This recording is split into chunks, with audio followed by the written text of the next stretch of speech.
Okay, so I thought long and hard about how I was going to do this video reacting to the Kathy Griffin scandal and the press conference. I already done a video where I'd weighed in on that. I did it on my other channel. I did it as one of my characters. And my attitude then on the Kathy Griffin scandal. Briefly just to explain, in case you haven't heard, though I can't believe anyone hasn't. Kathy Griffin, this sort of sea-level comedian, did a video where she was holding this severed head that's supposed to be Donald Trump's, and it's all covered in blood, and it's supposed to be some sort of commentary on a comment he made about Megyn Kelly and how she was bleeding on her ears and bleeding out of her whatever. Anyway, the shit hit the fan when she posted that. From the right, of course, they're accusing her of being a terrorist, making death threats. And from the left, who said, no, this isn't cool. Kathy Griffin did, the perfunctory apology that usually comedians make when they cross a line or people just don't like their jokes because they find them offensive. And I thought, okay, this is going to go away. This is when I made that video. That's my attitude was, I honestly don't care because the right, they're being kind of hypocritical. We had to put up with this shit all the time with Obama, with dummies of him being hanged, people calling him a monkey, and pointing, drawing little targets on his head and comparing him to Hitler's. It's nothing new. And of course, this thing with Donald Trump and his head being cut off. Oh, they're saying they want to kill the person. Like I said, you had Obama. You had it with Bush, where they made a movie. It was supposed to be like an alternate timeline mockumentary where he gets assassinated and Cheney becomes the president. It's nothing new. And truth be told, I had done a video on the other channel called "Putting a Voodoo Curse on Donald Trump," where I acted out one of my characters who's into this weird ancient Aztec cult that also practices voodoo for some reason. The cult of cultural misappropriation. So he's going to put a voodoo curse on Donald Trump. So instead of getting a voodoo doll, I got one of those Donald Trump bobbleheads. And I was going to smash it with a sledgehammer, thinking it'd shatter like a porcelain doll. But apparently I know nothing about bobbleheads. They're pretty thick. They're not made of porcelain. And the head is composed of, this thick clay or whatever it's made of. And there's like a spring in there. That's what creates the bobble. So when I hit it with the sledgehammer, it shoved the head down, snapped the spring, and then the head went flying off of it. So basically, I did a decapitation of Donald Trump video myself. So it would have been incredibly hypocritical of me to jump on Kathy Griffin for doing a decapitation of Donald Trump when I had done basically the same thing. Of course, we all thought this was going to be the end of it after she did the apology bit. No. 2 days ago, she did a press conference with this lawyer of hers, Lisa Bloom, Gloria Aldridge's daughter. Apparently, she thinks she's facing some kind of legal troubles with the Secret Service investigating her. I'm still confused to why she did a press conference at all. But the thing was just so god awful from beginning to start. It was just incoherent. It was all over the place. It involved whining and just victim blaming. In this case, Donald Trump is the victim, and just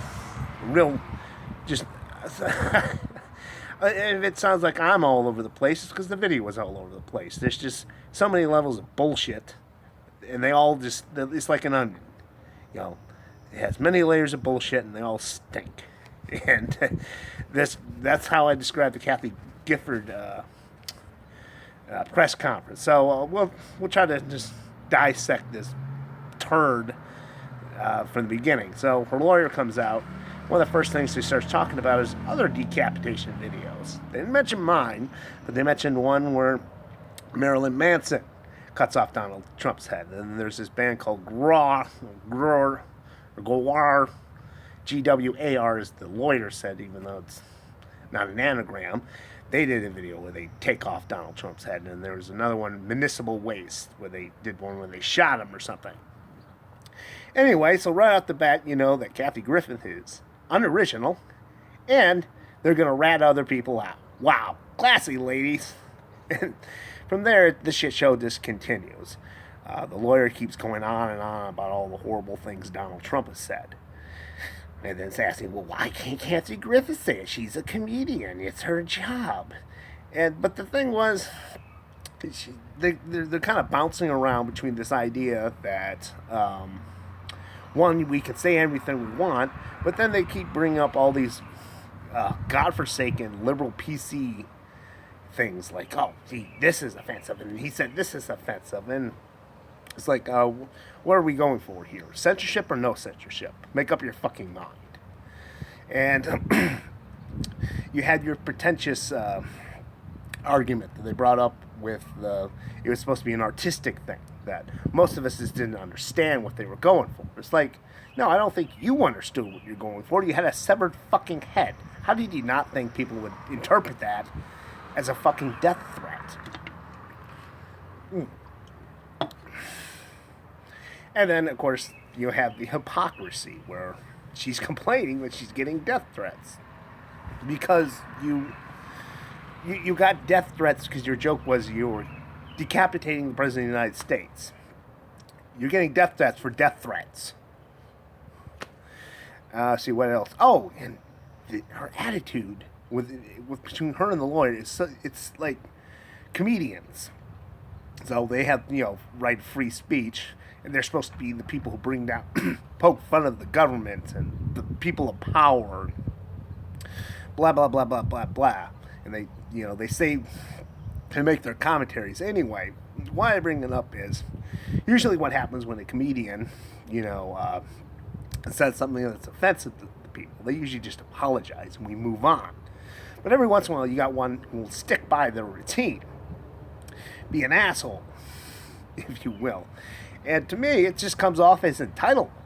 Like they're just so goddamn entitled. These asshole comedians who don't think that they can be fired for saying the wrong thing. And why? Every other job, from someone who works at a convenience store to a teacher to I don't know, carnival worker, they say something inappropriate or something that their co-workers don't like, they could get fired. And their attitude with these comedians, well, my job is to say funny things. Okay, but if you don't say funny things that people are offended by, why don't you think you can be fired?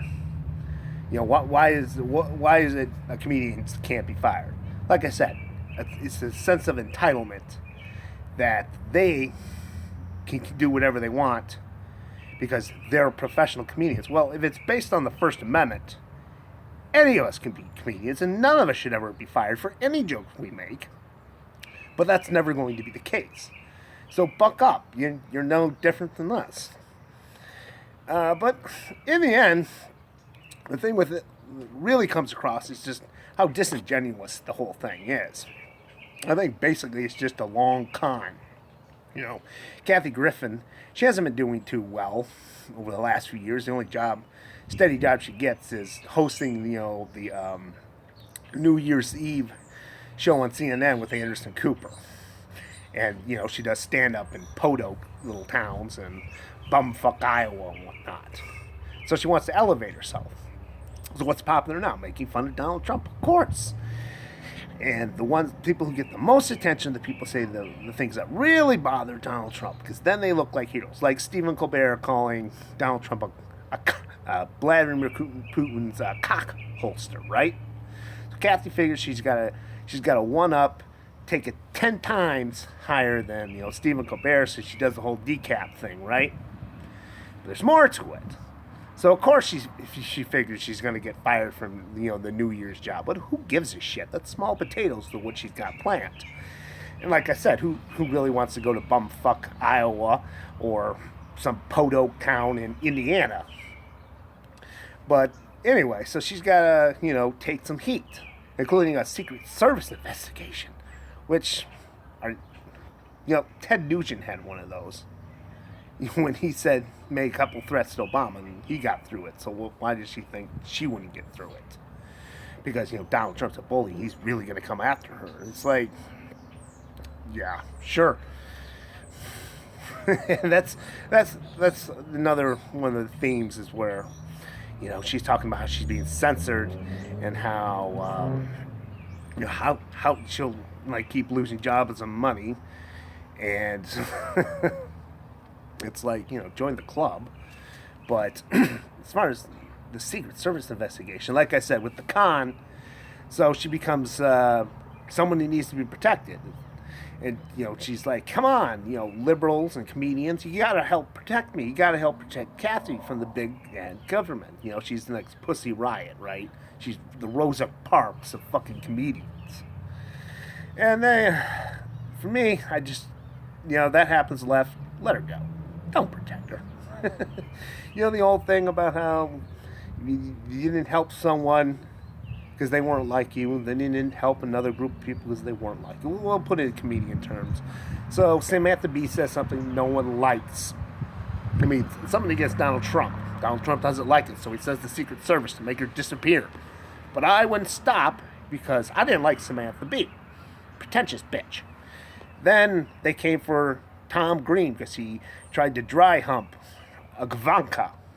But I didn't say anything, and I didn't help. I didn't stand up for him because I didn't like Tom Green.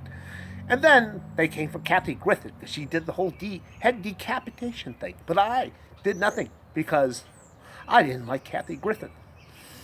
And then they came for me because of my decapitation video. But there was no one to save me. So, you're supposed to start saving people and helping them out when, these jackboots are coming from. But, if Kathy Griffin was first, couldn't we just draw Samantha Bee came after her, couldn't we just draw the line at Samantha Bee? They can get Kathy, and then we'll protect Samantha Bee when they come for her. That's when the rebellion starts. And why this is so important to me to get this video out and say we need to dump Kathy Griffin is, like I said, she's trying to elevate her career. She wants to be the one comedian who's standing up to Donald Trump. That's going to affect politics. And quite honestly, you're going to lose with this bitch. 2020, Kathy Griffin is the one that we're trying to hold the resistance together. We're going to lose.